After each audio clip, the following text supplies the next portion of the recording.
Assalamualaikum warahmatullahi wabarakatuh. Insya Allah pada kesempatan kali ini kita akan membahas materi energi kinetik atau EK ya. Ini adalah materi kelas 8 bab 3 kurikulum sekolah penggerak. Oke, jadi energi kinetik ini adalah energi yang dimiliki oleh benda yang bergerak atau benda yang memiliki kecepatan. Di bawah ini ada mobil bis dan sedan yang sedang bergerak. Tentunya dia punya kecepatan, dan karena punya kecepatan maka bis dan sedan ini memiliki energi kinetik. Nah, pertanyaannya sekarang adalah mana energi yang lebih besar, apakah bis atau sedan? Dilihat dari gerakannya, sedan lebih cepat. Apakah sedan memiliki energi kinetik yang lebih besar? Belum tentu ya, karena energi kinetik itu dinyatakan dengan persamaan EK sama dengan setengah kali M kali V kuadrat.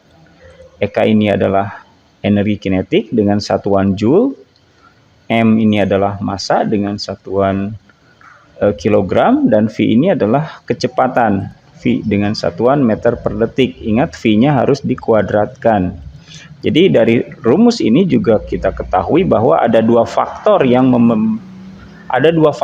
mempengaruhi besarnya energi kinetik ya.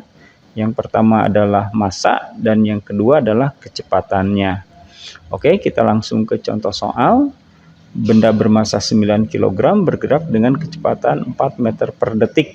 Berapa energi kinetik benda? Oke, kita analisis angka-angka yang ada di dalam soal ini ya. Angka 9 ini karena satuannya kilogram, kita tahu itu adalah massa. Kemudian bergerak dengan kecepatan 4 meter per detik. Nah, itu adalah kecepatan. Dan kalimat tanyanya adalah berapa energi kinetik, berarti yang ditanya adalah EK. Kita langsung masukkan ke dalam persamaan ini bahwa EK adalah setengah kali M kali V kuadrat. EK adalah setengah kali M-nya 9, V-nya 4. Ingat, 4-nya harus dikuadratkan. 4 kuadrat ini adalah 16 ya. Nah, jadi kita kalikan semuanya. 16 bagi 2 dulu biar lebih mudah, itu 8. 8 kali 9, 72. Maka EK-nya adalah 72 Joule. Oke, berikut ini kita masuk materi usaha sebagai perubahan energi kinetik. Di sini kita lihat sebuah sedan bergerak dengan kecepatan 5, awalnya 5 ya, kemudian menjadi 8 ya. Massanya 1000 kg. Nah, tentunya dari kecepatan 5 menjadi 8 itu butuh usaha. Nah, berapa besar usahanya? Oke, usaha adalah perubahan energi atau W sama dengan delta E. Nah, energi apa ini? Tentu saja ini tergantung konteksnya. Kalau yang dibicarakan adalah perubahan kecepatan atau benda yang sedang bergerak, maka E-nya ini adalah tentunya energi kinetik. Dan simbol segitiga di sebelah kirinya ini menandakan perubahan atau selisih. Jadi ada dua keadaan. Awalnya dia kecepatannya 5 dan akhirnya kecepatannya 8. Jadi ada energi awal, energi kinetik awal. Nah, ini punya energi kinetik awal dengan kecepatan 5 dan ini punya energi kinetik akhir dengan kecepatan 8. Maka kita bisa uraikan bahwa usaha untuk mempercepat mobil ini tentu saja adalah energi kinetik akhir dikurangi energi kinetik awal. Oke, kita lihat energi kinetik awalnya setengah mv kuadrat ya. Kita masukin EK-nya, setengahnya, M-nya adalah 1000 ya. 1000 ini masukin angka 1000 dan V-nya di angka 5. Kita masukin V ke 1 adalah 5, 5 kuadrat ini adalah 25.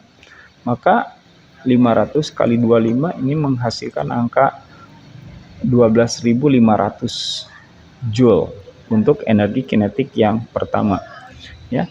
Nah, yang kedua, energi kinetik yang kedua ketika kecepatannya 8. Ini akhirnya itu kecepatannya 8. Jadi kita masukkan kembali angkanya yang sama ya, caranya yang sama ya. EK-nya, M-nya tetap ya. Karena mobil yang sama, M-nya 1000. Nah, sekarang V-nya adalah V akhir, V kedua ya, yang nilainya 8 kuadrat. 8 kuadrat ini adalah 64. Maka ini dikalikan semuanya menghasilkan angka 32.000. Nah, ini sebagai energi kinetik kedua.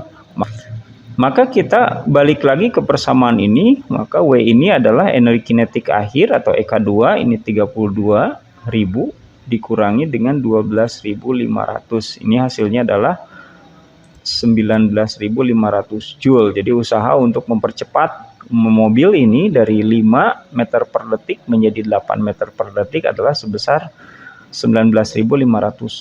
Berikutnya kita bahas tentang energi potensial gravitasi atau EP.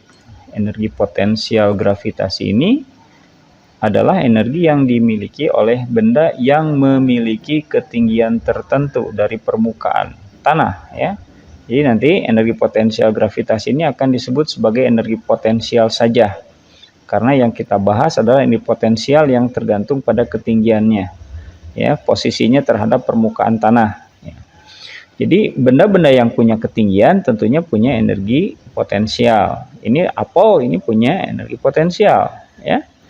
Dengan ketinggian yang berbeda tentunya energi potensialnya berbeda. Daunnya juga sama, punya energi potensial.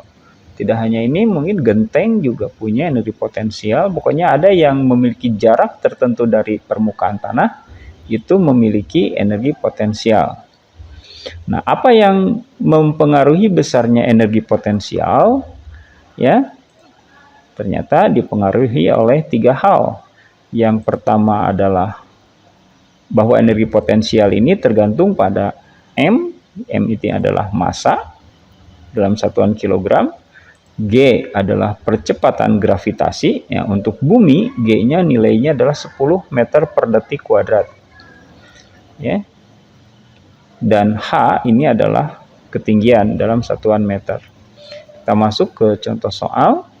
Benda bermasa 2,5 kg berada pada ketinggian 8 meter. Jika percepatan gravitasi 10 meter per detik kuadrat, berapa energi potensialnya?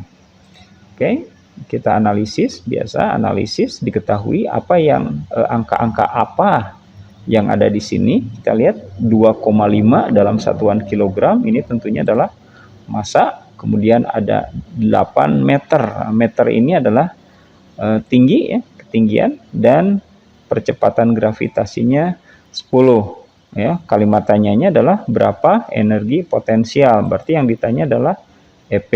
Kita langsung masukkan ke persamaan. EP adalah M kali G kali H. EP ini adalah M-nya, kita lihat M-nya 2,5 kali G-nya 10, ya, kali, dan H-nya adalah 8. Maka kita langsung kalikan semuanya, menghasilkan angka EP-nya adalah 200 Joule, ya. Karena 2,5 kali 8 ini adalah 20, ya. 20 kali 10 ini adalah 200. Oke, sekarang kita bahas mengenai usaha sebagai perubahan energi potensial. Jadi di sini ada helikopter yang awalnya ketinggiannya 20 meter, ya. Kemudian berubah dinaikkan menjadi 100 meter.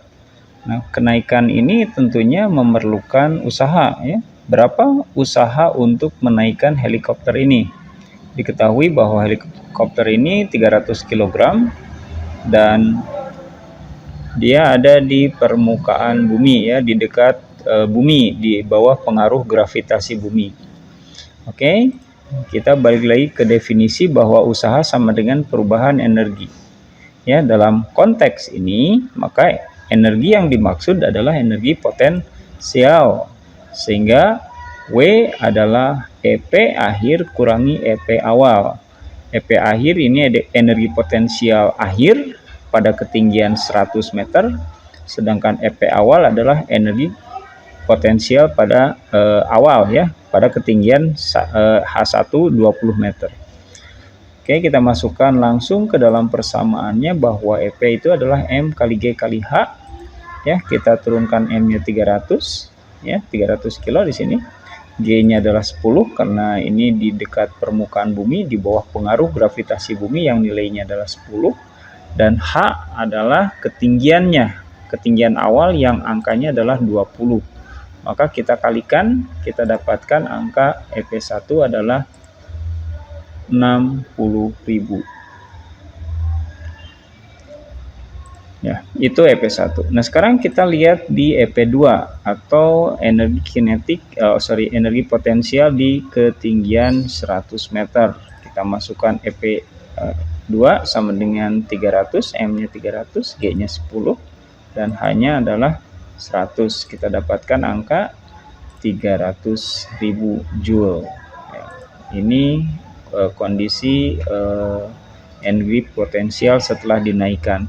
Maka kita balik lagi ke definisi ini, W-nya ini adalah energi potensial akhir, ya, 300.000 dikurangi 60.000. Jadi usaha untuk menaikkan helikopter ini dari ketinggian 20 sampai ketinggian 100 meter ini adalah 240 Joule.